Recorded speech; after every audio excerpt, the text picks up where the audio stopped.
महोदय गुरुपूर्णिमा शुभाशयाः शुभाकांक्षाः। नमस्कारः। Ram Ram Ram. The class is going to start in 10 minutes.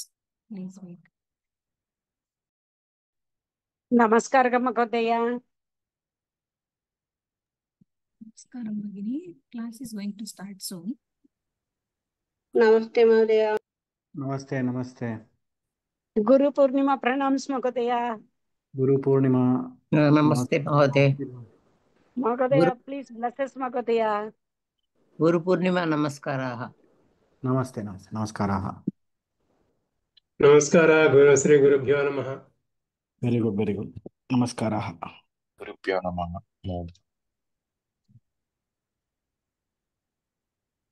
नमस्काराः श्री गुरुभ्यो नमः। नमस्काराः। नमस्काराः श्री गुरुभ्यो नमः। नमस्काराः।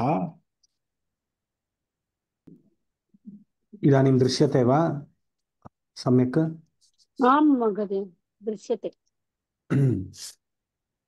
अस्तु। येनाक्षरसमाम्नायमधिगम्य महेश्वरात् कृत्स्नं व्याकरणं प्रोक्तं तस्मै पाणिनये नमः। येन धौता गिरः पुंसां विमलैः शब्दवारिभिः तमश्चाज्ञानजं भिन्नं तस्मै पाणिनये नमः। वाक्यकारं वररुचिं भाष्यकारं पतञ्जलिं पाणिनिं सूत्रकारं च प्रणतोऽस्मि मुनित्रयम्। I'll request all of you to open the, if you can have the camera on. We'll start 8th Adhyaya, Tritiya Pada, we will start today. So, do we have Sneha there? No. Sneha is not there. So, Vihan is there? Vihan asti va? रश्मि न श्रूयते भवतः ध्वनिः। एकनिमेषं सर इदानीं श्रूयते वा? इदानीं सम्यक् श्रूयते। अथ पाणिनीयसूत्रपाठे अष्टमाध्याये तृतीयः पादः। पाणिनीयसूत्रपाठे अष्टमाध्याये तृतीयः पादः। पाणिनीयसूत्रपाठे अष्टमाध्याये तृतीयः पादः।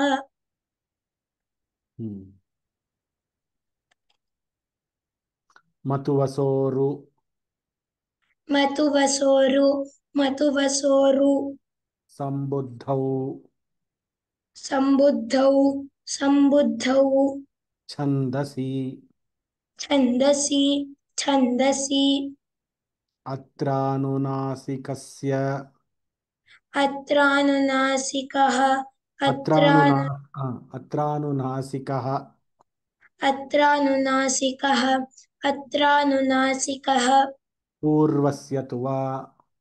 पूर्वस्य तु वा आतोटि आतोटि नित्यम् अनुनासिकात्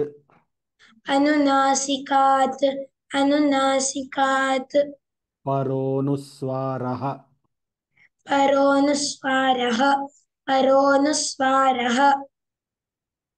समस्सुटि पुमः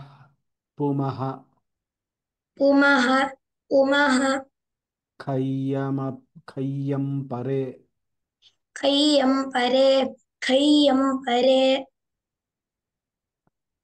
नश्चव्यप्रशान् नश्चवि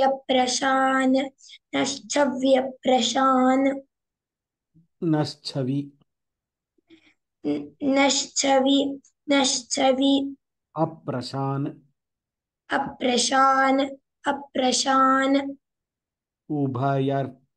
उभयथा उभयथा उभयथा ऋक्षु ऋक्षु ऋक्षु उभयथर्क्षु उभयथर्क्षु उभयथर्क्षु दीर्घादटि दीर्घादटि दीर्घादटि समानपादे समानपादे समानपादे नृन्पे नृन्पे नृन्पे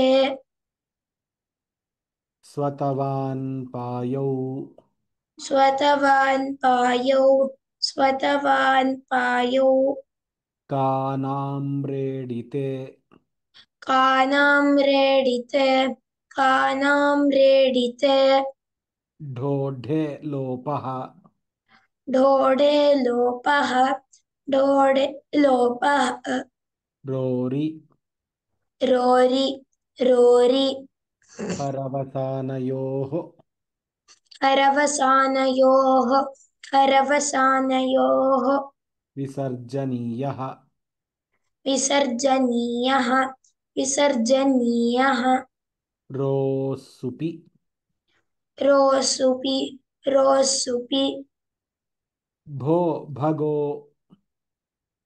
भो भगो भो भगो अघो अघो अघो अपूर्वस्य अपूर्वस्य अपूर्वस्य योषि योषि योषि व्योर्लघु व्योर्लघु व्योर्लघु प्रयत्नतरः प्रयत्नतरः प्रयत्नतरः शाकटायनस्य शाकटायनस्य शाकटायनस्य लोपशाकल्यस्य लोपशाकल्यस्य लोपशाकल्यस्य ओतोगार्ग्यस्य ओतोगार्ग्यस्य ओतोगार्ग्यस्य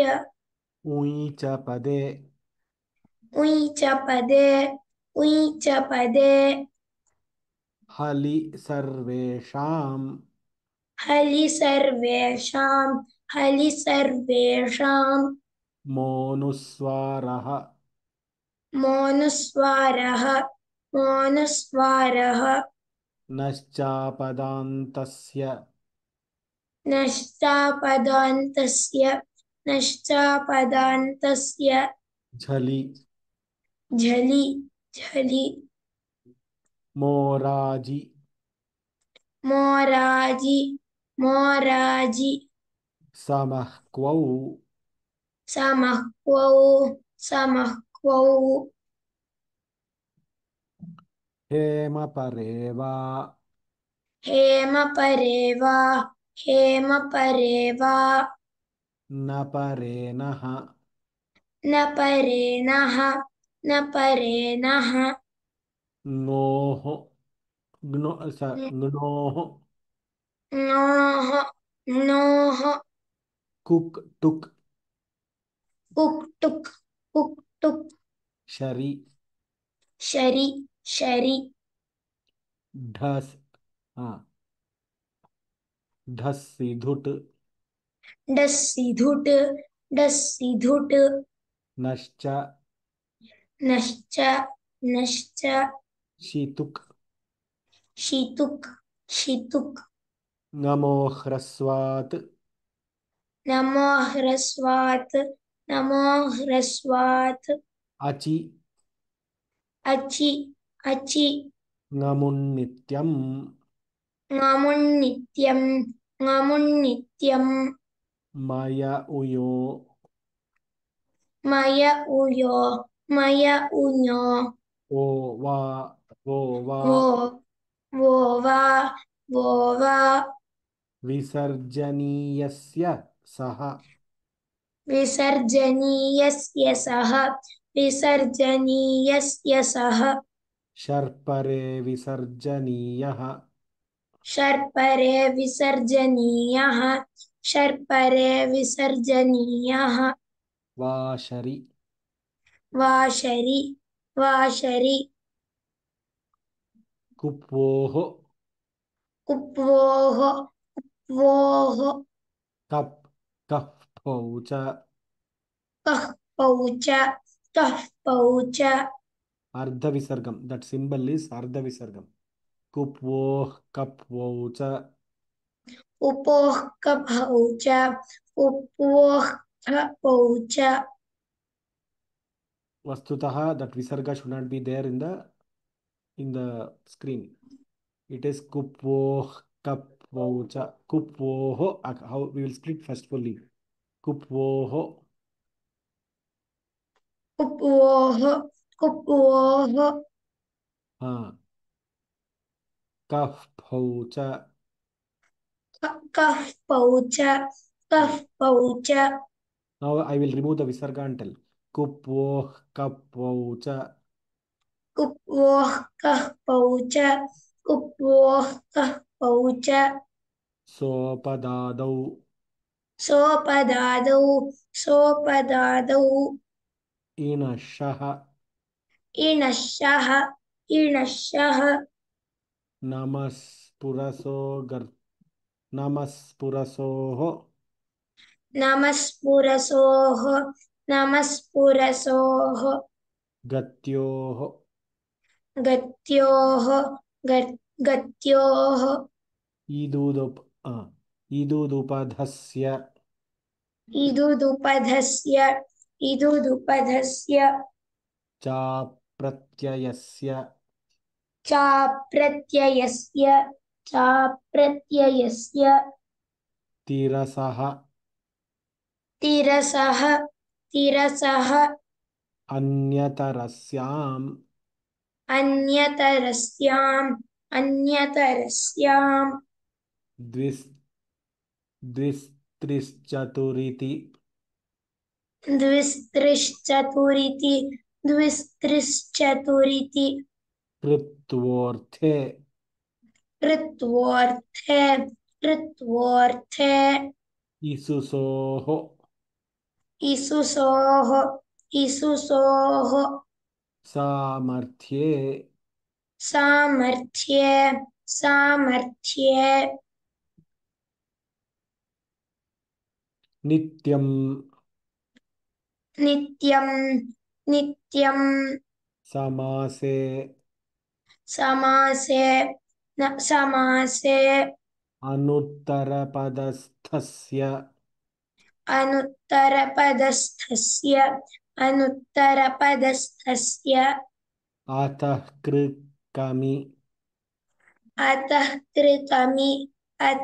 कृतमि कंसकुम्भ कंसकुम्भ कंसकुम्भ पात्रकुशा पात्रकुशा पात्रकुशा कर्णीषु कर्णीषु कर्णीषु अनव्ययस्य अनव्ययस्य अनव्ययस्य अधः अधः अधः शिरसि पदे शिरसि पदे शिरसि पदे कस्कादिषु च कस्कादिषु च कस्कादिषु च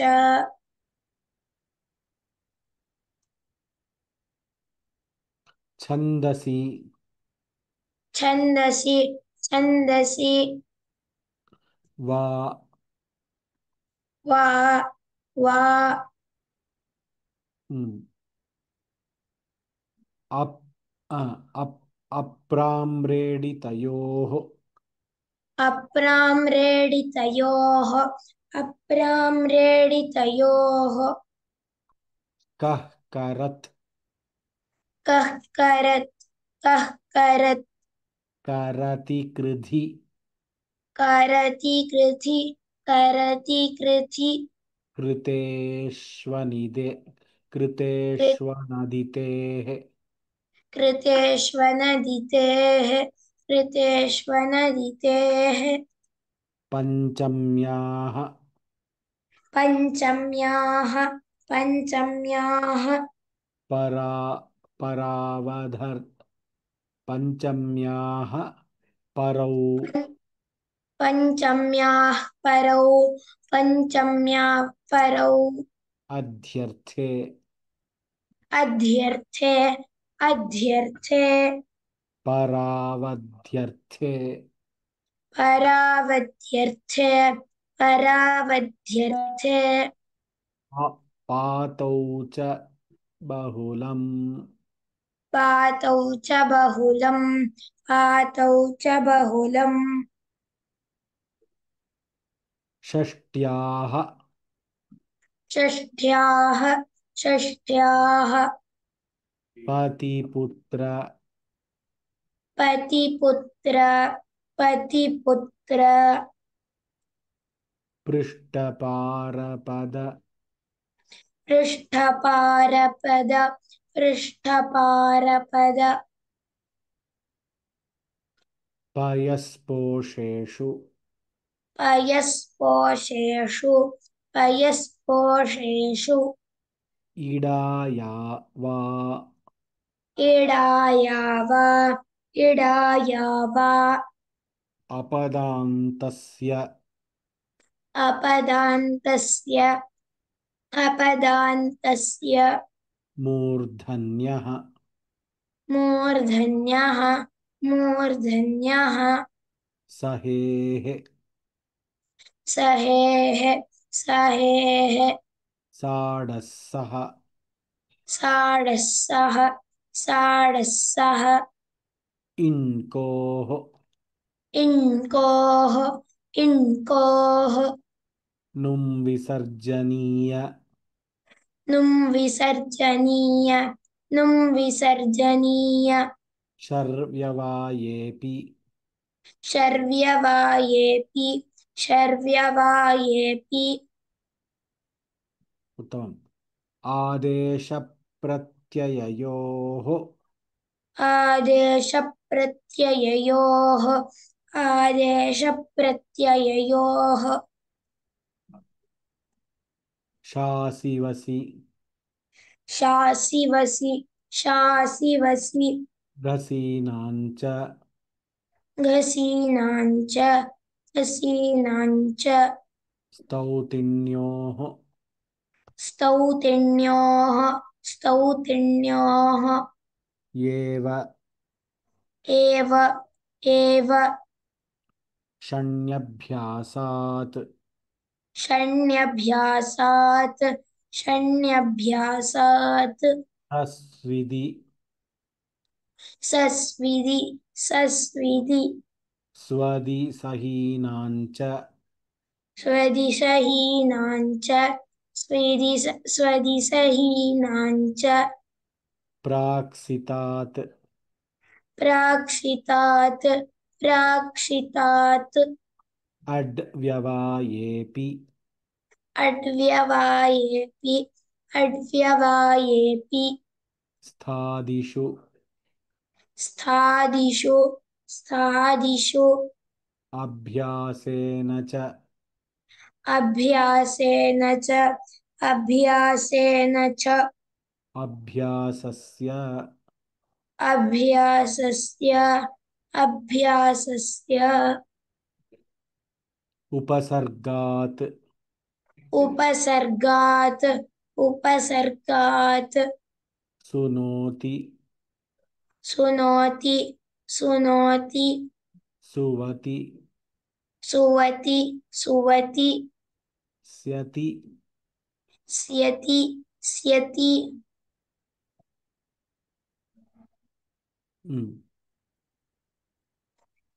स्तौतिस्तोभति स्तौतिस्तोभति स्तौतिस्तोभति स्थासेनय स्थासेनय स्थासेनय सेधसि च सेधसि च सेधसि च सञ्जस्वञ्जाम् सञ्जस्वञ्जाम् सञ्जस्वञ्जाम् वेरी गुड. एकनिमिषम् क्षम्यताम्. सदिरप्रतेः सदिरप्रतेः सदिरप्रतेः स्तम्भेः स्तम्भेः स्तम्भेः अवाच्य अवाच्य अवाच्य आलम्बन आलम्बन आलम्बन आविदूर्ययोः आविदूर्ययोः आविदूर्ययोः वेश्चस्वनो वेश्चस्वनो भो- वेश्चस्वनो भोजने भोजने भोजने परिनिविभ्यः परिनिविभ्यः परिनिविभ्यः सेवसितसयसि सेवसितसयस् सेवसित सेवसित द्वयं द्वयं कुर्मः. परिनिविभ्यः परिनिविभ्यः परिनिविभ्यः सेवसित सेवसित सेवसित सयसिवु सयसिवु सयसिवु सहसुट् सहसुट् सहसुट् स्तुस्सञ्जाम् सुस्वञ्जाम् सुस्वञ्जाम्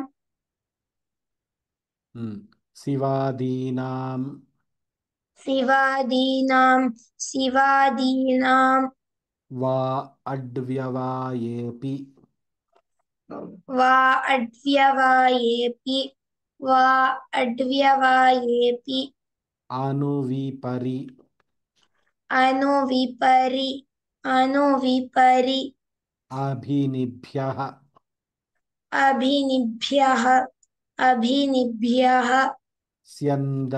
स्यन्दतेरप्राणिषु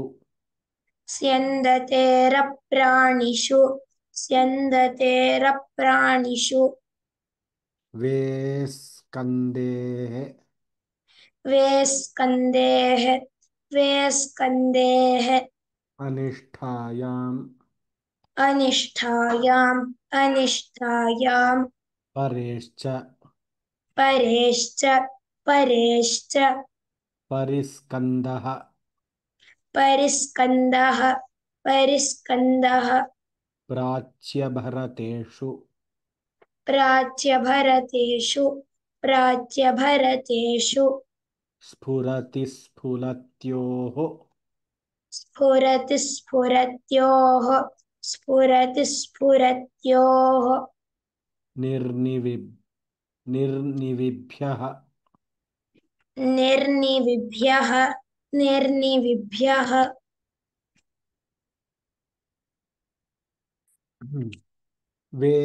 वेस्कभ्नातेः वेस्कब्नातेः वेस्कब्नातेः नित्यं नित्यं नित्यम् इणशीध्वम् इणशीध्वम् इणशीध्वम् लुङ्लिटाम् लुङ्लिटाम् लुङ्लिटाम् धोङ्गात् धोङ्गात् धोङ्गात् विभाषेटः विभाषेटः विभाषेटः समासेऽङ्गुलेः समासेऽङ्गुलेः समासेऽङ्गुलेः सङ्गः सङ्गः सङ्गः भीरोस्थानम् भीरोस्थानम् भीरोस्थानम् अग्नेस्तुत् अग्नेस्तुत् अग्नेस्तुत् स्तोमः सोमाः स्तोमः सोमाः स्तोमः सोमाः स्तोमः सोमः नास्ति स्तोमः सोमाः स्तोमः सोमाः स्तोमः सोमाः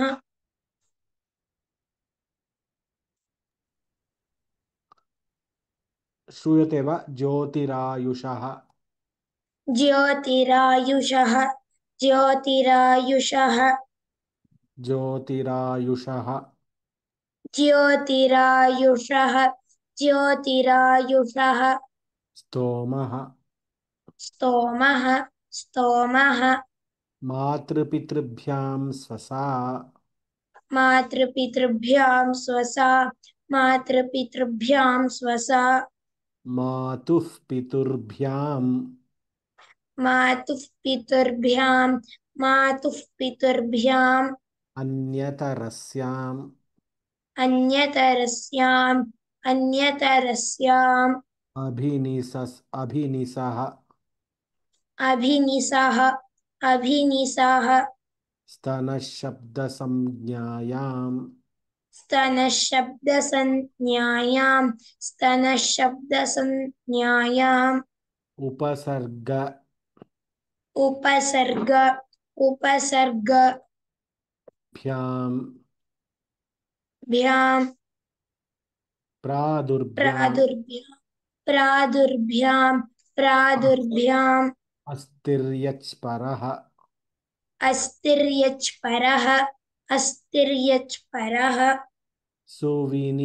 सुविनिर्दुर्भ्यः सुविनिर्दुर्भ्यः सुविनिर्दुर्भ्यः सुपि सूति समाः सुपिसूति समाः सुपिसूति समाः निनदीभ्याम् निनदीभ्याम् निनदीभ्याम् स्नातेः कौशले स्नातेः कौशले स्नातेः कौशले सूत्रम् सूत्रम् सूतम् प्रतिष्णातम् प्रतिष्णातम् प्रतिष्णातम् कपिष्ठलो गोत्रे कपिष्ठलो गोत्रे कपिष्ठलो गोत्रे पृष्ठोग्रगामिनि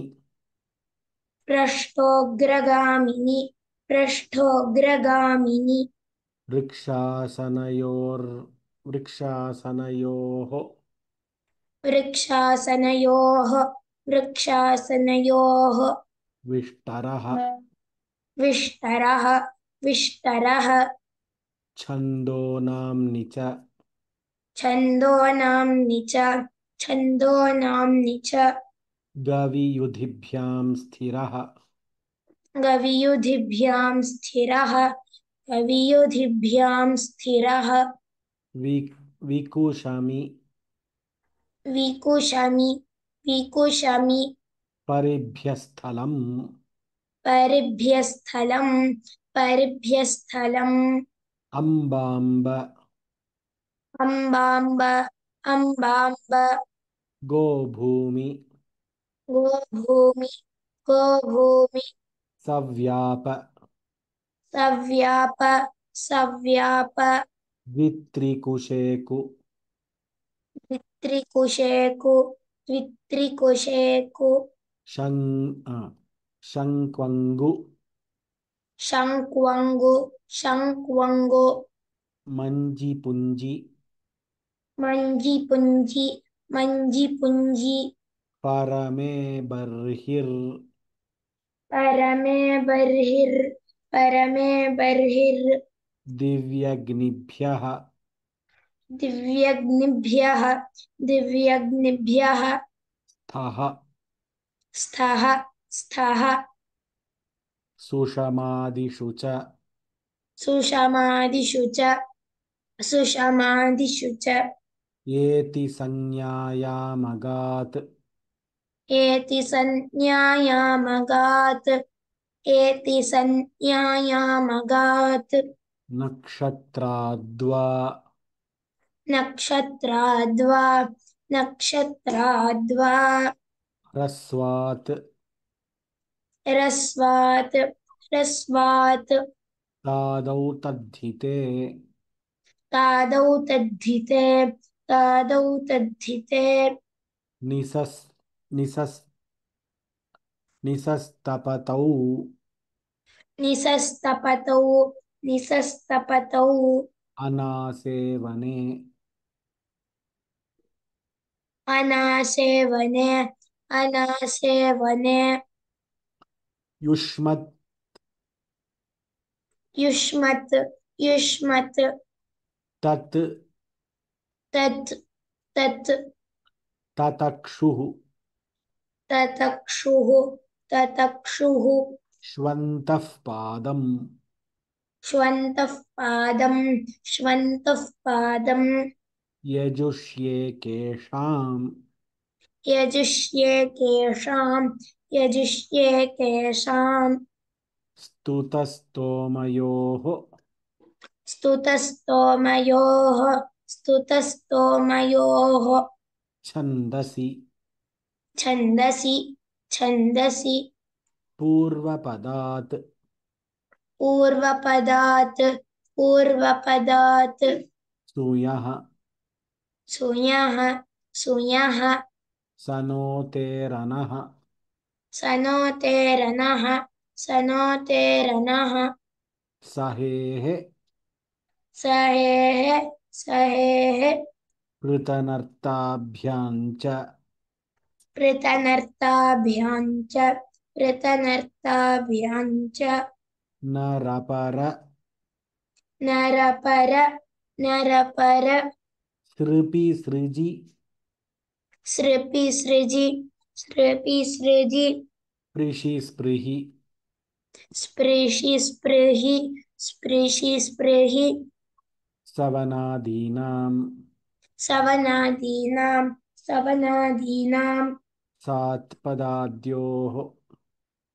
सात्पदाद्योः सात्पदाद्योः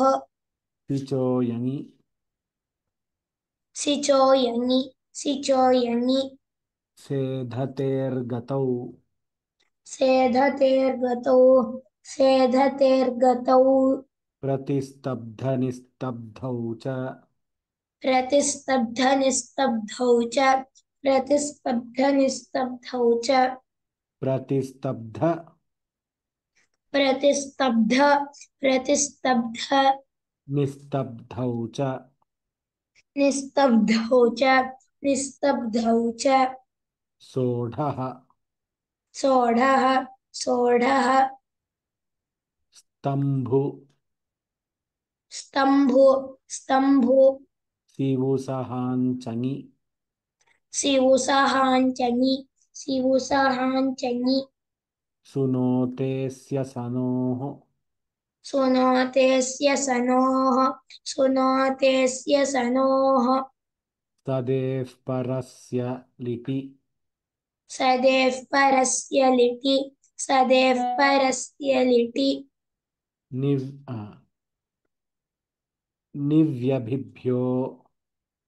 निव्यभिभ्यो निव्यभिभ्यो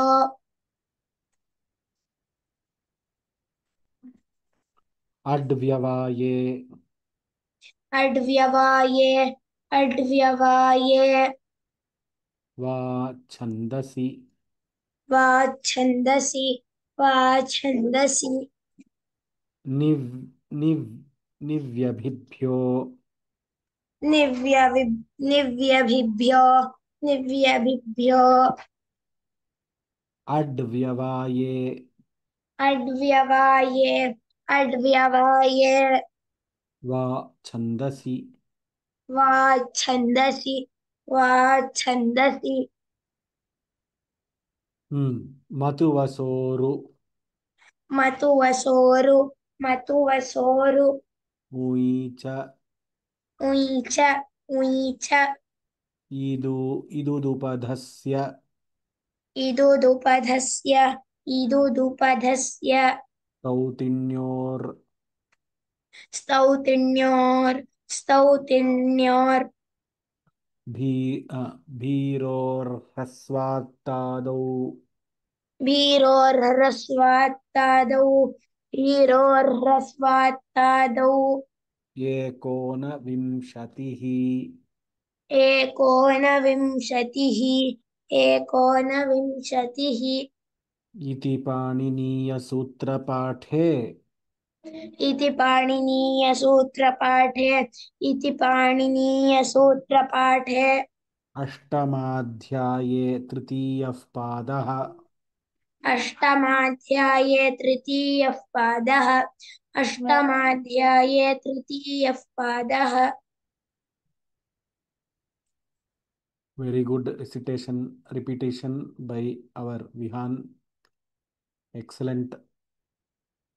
There are some sutras in this pada which require some practice. All of us know Upasarga Tsunoti Suvatisyati Stauti, that is 65. Atah Krikami, there is one sutra 46.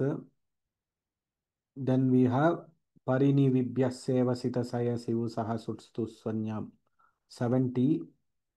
Ambamba Sutra 97. So balance, I think it is not as easy as the previous one. It is quite challenging. This pada is quite challenging because you have the smaller things to, for example, Parini, Vibhya, Seva, Sita, Saya, Sivu, Saha, Sutstu. All those individual set of words we should by heart. That means it should come to our memory. So the small words, you have this Kritami, Kamsa, Kumbha, Patra, Kusha, Karni, Shvanavyayasya. So all those small things. Suvini, Durbhyaha, Supi, Suti, Samaha. So, but we have to take the rhythm and slowly practice. And it is, everything is possible by practice. Practice is the only way for Ashtadhyayi. There is no other mantra for Ashtadhyayi. You hear to the audio, practice. Hear to the audio, practice. Practice, hear to the audio. That is the only thing we have to do. No magic will help. No magic, no thing will help. Fully believe in ourselves. You should have belief in yourself more than anything. That I can do Ashtadhyayi. I can by heart Ashtadhyayi. I can chant Ashtadhyayi. So today our Guru Mata Sushila Subramaniam is there in our class. Actually, she is the inspiration for me to conduct this class. At her age, I know I am repeating this, but there is no this one to take her name, because today is Guru Purnima. She is a very devotee of our Dikshadhar Mama, which is Brahmashri Subramanya Dikshar, and she herself at this age has done Ashtadhyayi fully once and is coming here in this class to revise and to remember the padas. What a dedication she is having. Anybody who finishes Ashtadhyayi, they will be on top of 7th heaven. They will be sitting on top of 7th. I have finished Ashtadhyayi, I have got certificate, they would have told.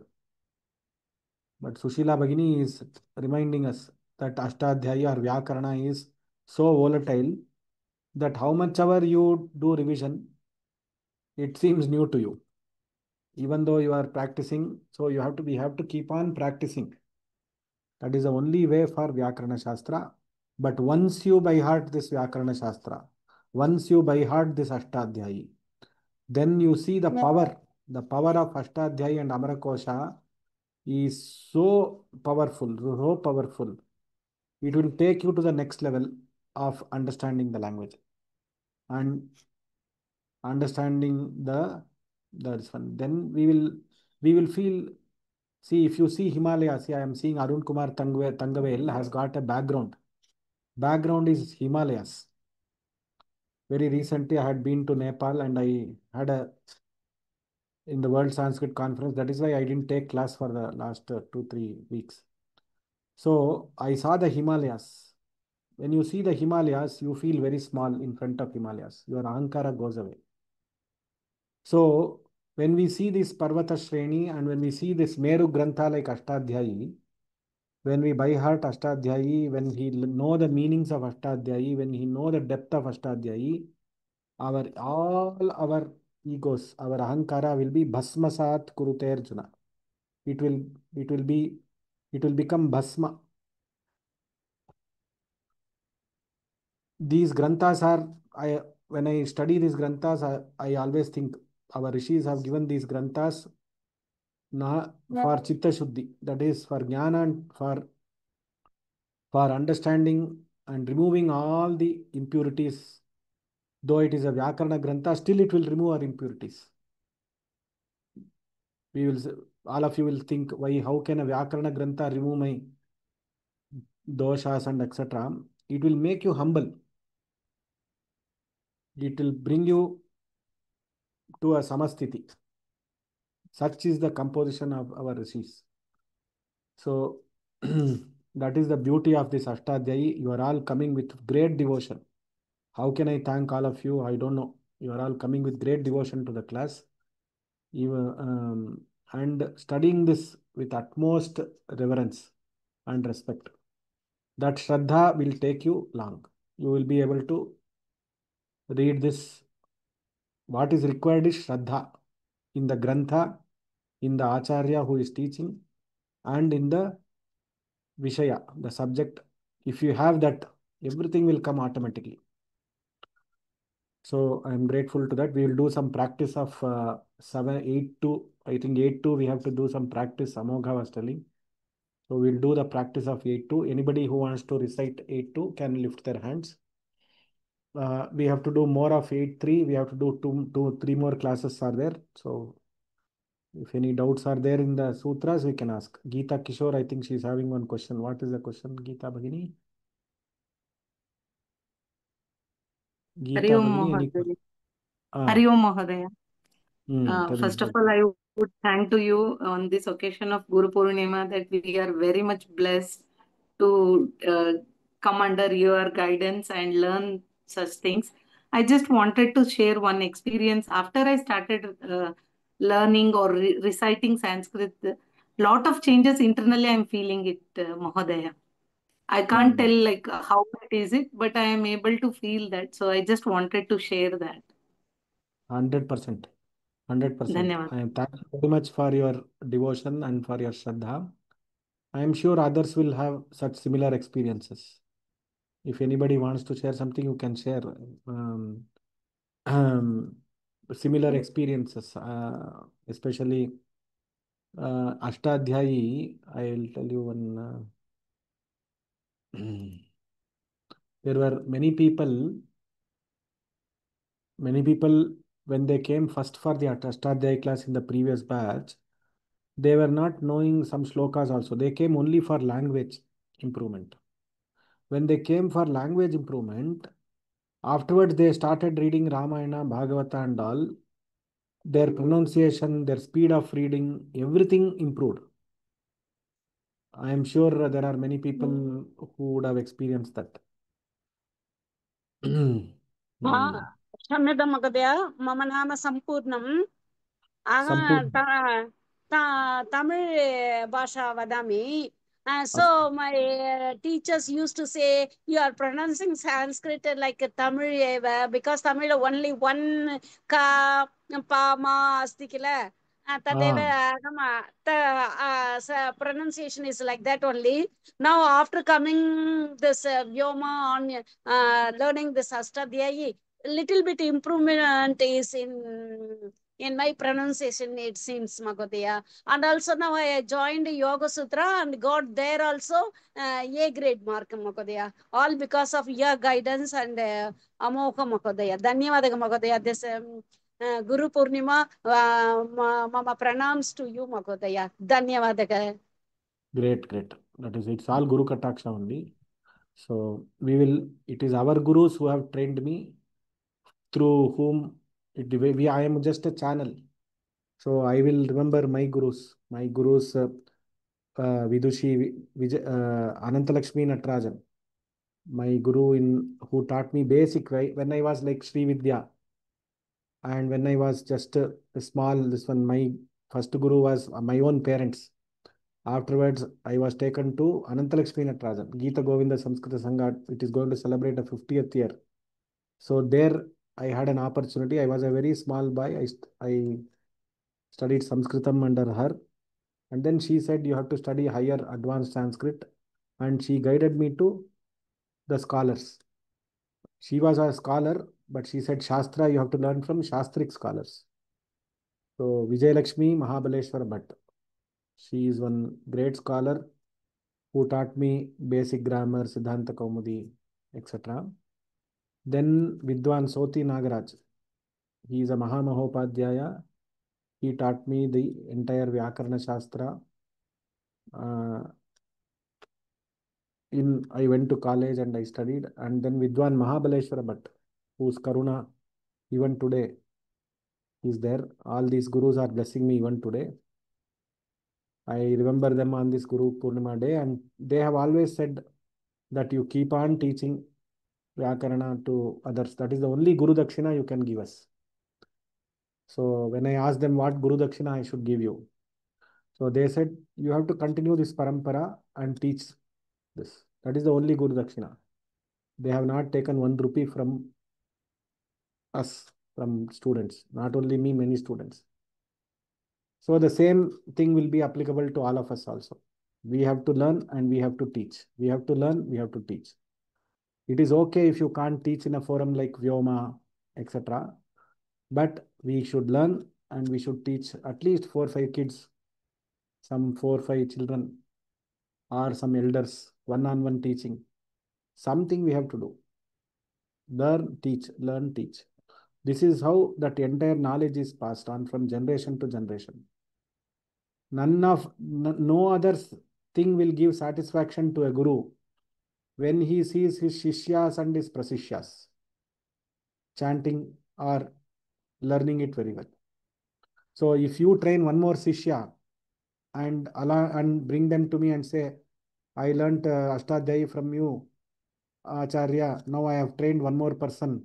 Please listen to this shishya of mine. If you tell that, that will be the happiest moment for me. So this chain should continue.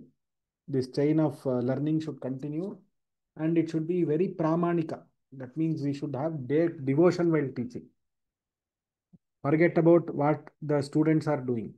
We have to have devotion, shraddha and commitment when we teach. That is what is there in Shastra Parampara. That is the only thing. So our Guru Paramparas have been like this. So we have to remember the Guru Parampara and Guru Parama. So just like you are all seeking the blessings of Guru, may the entire Guru Parampara. So if I go and talk to my Guru today, what he will know in the conversation, he will say, see, my Guru taught me, and he will be remembering his Guru. If I talk to Mahamahopadhyaya Soti Nagaraja Sharma, he will say, my Guru is Ranganatha Sharma, who is a Mahamahopadhyaya. He lived during that days when he taught me Vyakarana, he will say. So like that, this Guru Parampara, Avichinna Guru Parampara should be followed. And we should have a belief in the tradition. Tradition means our Guru Parampara. Tradition means what? What is tradition? Tradition means Sampradaya. That Sampradaya is what flows through the Guru Parampara. Be it Bhagavad Gita, be it Ashtadhyayi, be it Amarakosha, be it even a simple sloka like Saundar Lahari. From whom you are learning, who is their Guru, how they are teaching, everything matters. And that commitment we should take and we should also pass on. This is the only message of the Guru Purnima, where there is no other message. We have to learn such that we become teachers. We should never think that we are going to be students. I only don't know to read. How can I teach others? All those things are secondary. So when a Guru blesses you to teach, he will give you the Shakti also to teach. So that Shakti also will come. The effort only we have to have. When you teach somebody, believe me, you will learn more. The only way to learn more is by teaching. When I prepare for the class for Amarakosha or for any class that I take, I learn more. That is when I learn more. I will be afraid what question our Arun Kumar Mahodaya is going to ask, what question our Sushila Bhagini is going to ask. They are all scholars. They are going to ask me 1 question, 2 questions. So let me prepare properly. With that Shraddha we should teach. We should prepare. There is one saying which our gurus used to tell. Every time I remember my gurus only. He says there are 2 kind of people who can destroy a tradition. Who are those people? Two people. A guru who does not do Purvavalokana. Guru is one who reads before the class. Even though he knows the subject 100 times, he must have taught that subject 100 times. Just before the class, he has to revise and go into the class. Purvavalokanam vina yadi guruhu pathayati tarhi saha shastrasya shatruhu bhavati. Same way, a paravalokanam vina yaha shishyaha bhavati sahapi. So what is the lakshana of a shishya? A shishya should do paravalokana. That means if I teach you something today, within 24 hours, you should revise it or read it. That is the quality of a shishya, which is expected in our shastras. So a guru should do pre-reading. Today, everybody has got mobile and they will browse the internet and they will start teaching. That is, we have to internalize the subject ourselves and then teach. Same way, a shishya has to get the vidya from the guru, and as soon as he gets, he should try to practice before the next class. These are the highlights of our Guru Shishya Parampara. This is how a Guru Shishya Parampara should continue. And this is how we should continue. Anyway, thank you very much for this. It's already time today. We will not be able to practice. But anybody, 3 minutes we have. So there are a lot of people. If I can see everybody's face today once, I'll be happy. All the people, if you can open the videos, I just want to see everybody. And then, if you are busy and if there is something in the background, it is okay. If you want, I want to say Uma Avadhani. She's Ane Bhagini. Ane Bhagini, I have not seen her for long. Janaki Bhagini, I am seeing her now. Devavrata Parthasarathi, very good. I am seeing him for the first time. Muthu Lakshmi, always alert and very eager to receive knowledge. Raja Lakshmi, once Raja Lakshmi Bhagini has not opened her video. Okay. Excellent. I'm very happy to have a darshan of all of you. Akhila Sheshadri, Akhila Bhagini is there. Where is your Putri Bhagini? She's there. Namaste Mahodaya. Guru Purnimah Namaskaraha Mahodaya. Is your Putri also attending the class? No Mahodaya. She is listening and afterwards she will study. She is studying 10th standard. So okay. So we can next batch she will by heart. Okay. Astu Mahodaya. Astu. Meenakshi Bhagini. Okay. Dhanyavadaha sarvebhyaha. Ram. Guru Paramparayaha. We will go to the Guru Parampara. We all will salute to the Guru Parampara from where we all belong to where we belong. Finally, it is tracing to Narayana, Sadashiva, whatever Guru Parampara, it is traced to that. And then we take the energies from the Gurus and we continue our. And for everybody, Bhagavan Krishna is the Guru. Krishnam Vande Jagat Guru. First is Krishna, then we have Vedavyasa and his disciples. Then we have our Acharyas. Shankaracharya, Ramanujacharya, Madhvacharya, other Acharyas whom we all are devoted to. Of course, there are modern Acharyas also are there. And then our Gurus who have taught us the Vidya. This is the Parampara to which we all belong to. And definitely we should go to that entire Guru Parampara and we should remember that Guru Parampara. Dhanyavadaha. Ram. Loka Samasta Sukhino Bhavantu. Sorry, we couldn't practice today, but next class we will practice. ధన్యవాదాలు మహోదయ. ధన్యవాదాలు మహోదయ. ధన్యవాదాలు